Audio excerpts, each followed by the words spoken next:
Bismillahirrahmanirrahim. Assalamualaikum warahmatullahi wabarakatuh. Hi, good morning everyone.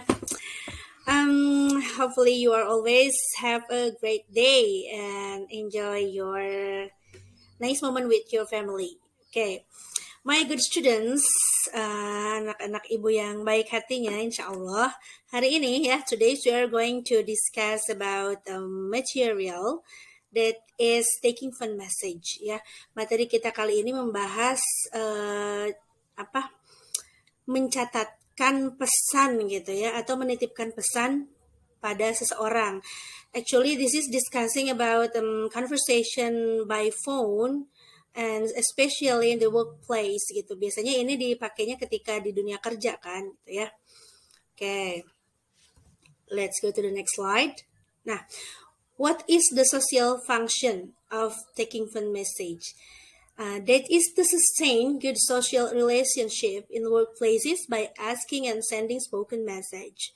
Jadi fungsinya ini ketika kita mengetahui cara-cara bagaimana sih menitipkan pesan atau intinya percakapan di telepon, menghandle percakapan di telepon itu ya untuk menjaga hubungan sosial yang baik di tempat kerja dengan melalui penyampaian atau penerimaan pesan secara lisan kan by phone gitu.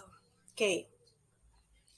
Next. Nah, here are some frequent expressions that's usually used by the caller or the receiver. Jadi orang yang menelepon itu biasanya kan kalau di tempat kerja beda ya dengan yang bahasa yang kita gunakan ketika kita menelpon dengan situasi yang like a personal situation, misalkan ngobrol sama temen gitu kan beda kan ya.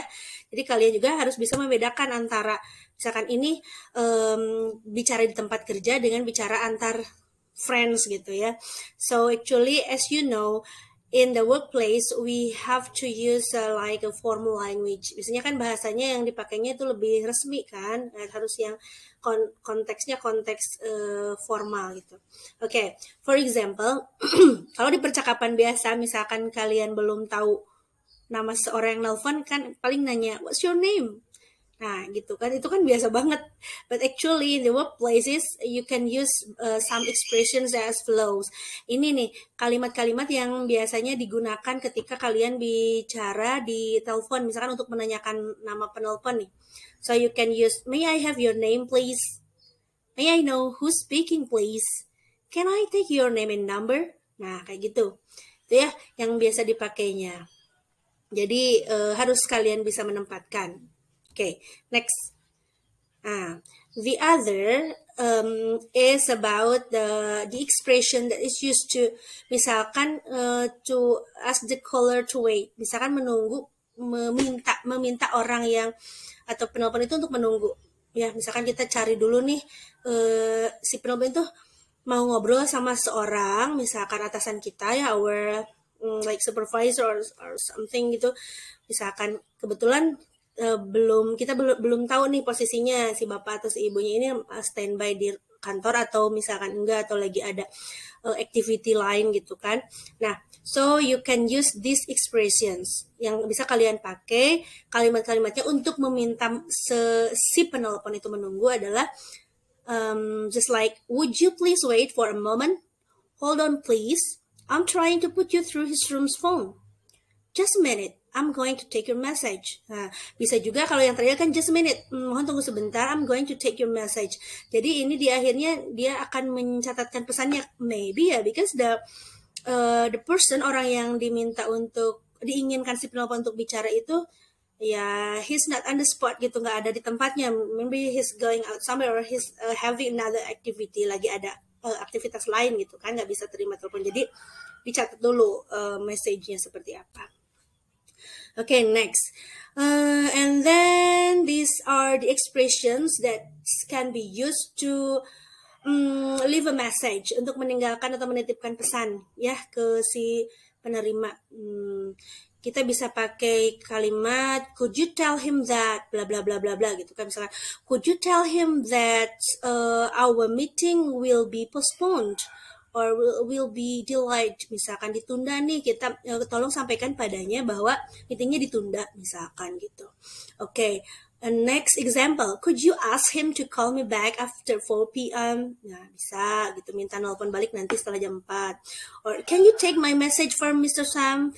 Ya, minta minta disampaikan pesannya ke Mr. Sam itu. Or and the last example is please tell him to call me back soon. Tolong sampaikan padanya untuk menelpon balik. Nah, kalian bisa pakai ini. These are just examples. So you can, the expression that can be used are various lot, ya. Sangat bervariasi, depends on the context. And then the last one here, how to close the phone conversation gitu. Oh ya, ibu lupa tadi di awal ya, greetingnya sih kayak gimana? Greetingnya sih biasa aja, just like good morning, may I talk to, kayak gitu bisa ya. Boleh saya bicara dengan Pak siapa gitu, itu dipakai kayak pertemuan biasa, cuman the expression that is used more formal gitu ya, biasanya ya lebih formal aja gitu, tapi sama aja good morning or good afternoon gitu, kayak gitunya biasa aja sih. Okay, and if you're Muslim, of course you can say salam ya, assalamualaikum warahmatullahi wabarakatuh, just like that. And then these ones are the closing of the first conversation. You can say like actually this is very mainstream ya, biasa aja sebenarnya ya ungkapan kayak ini ya. Thank you very much for your help, thanks a lot for your assistance ya, terima kasih ya atas bantuan Anda, kayak gitu kan. Misalkan yang resepsionis nih yang nerimanya kayak gitu ya, bisa kalian pakai. Or so pleased to have your assistance, thank you gitu. Dan biasanya kalau like in a formal situation, thank you is more usual than thanks.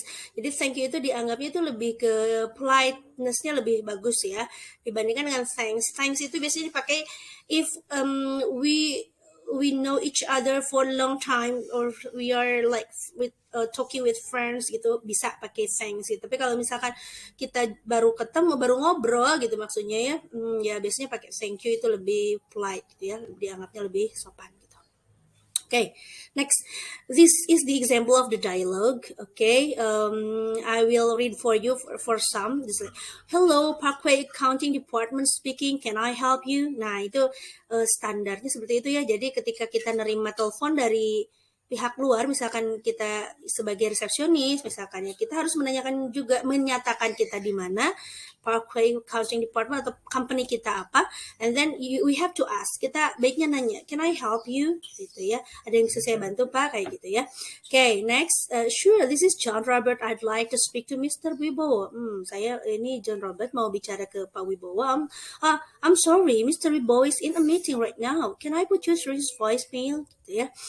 Sedang rapat nih Pak Wibowo-nya, terus bisa disambungkan ke ini dulu ya, ke voicemailnya dulu. Oh, katanya no thanks, I'll try back later.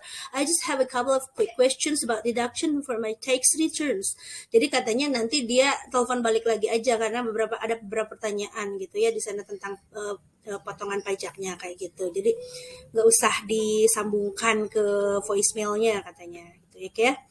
Nah, okay, these are just a little help for you. Sebenarnya kalian bisa searching sendiri sih ya artinya, cuman ibu membantu yang mungkin kata-kata yang agak jarang dipakai.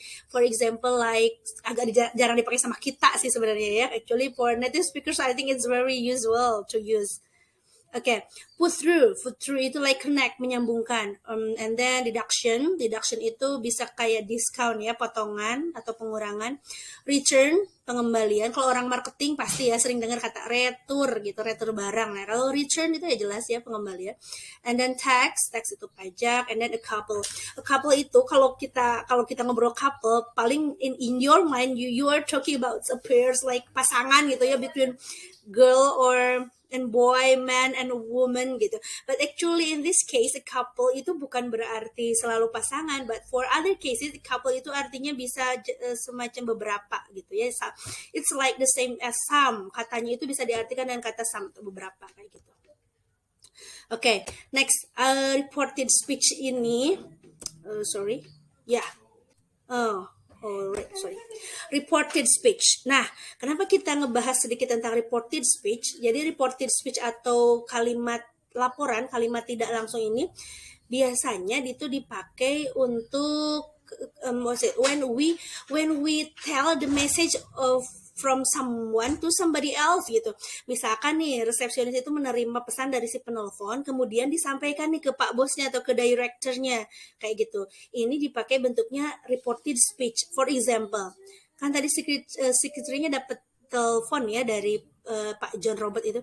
Oke, dia bilang ke Pak Wibowo-nya dong, "Good morning, Mr. Wibowo. Yesterday, Mr. Robert said he would call you back about his tax returns deduction.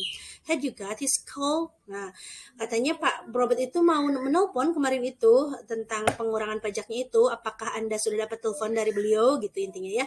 Terus Mr. Wibowo-nya mungkin responnya, "Okay, thank you Susan. Yes, I had. He called me 1 hour after the meeting." Nah, ternyata kata Pak Wibowo, "Oh iya, kemarin beliau itu nelpon saya setelah 1 jam setelah rapat."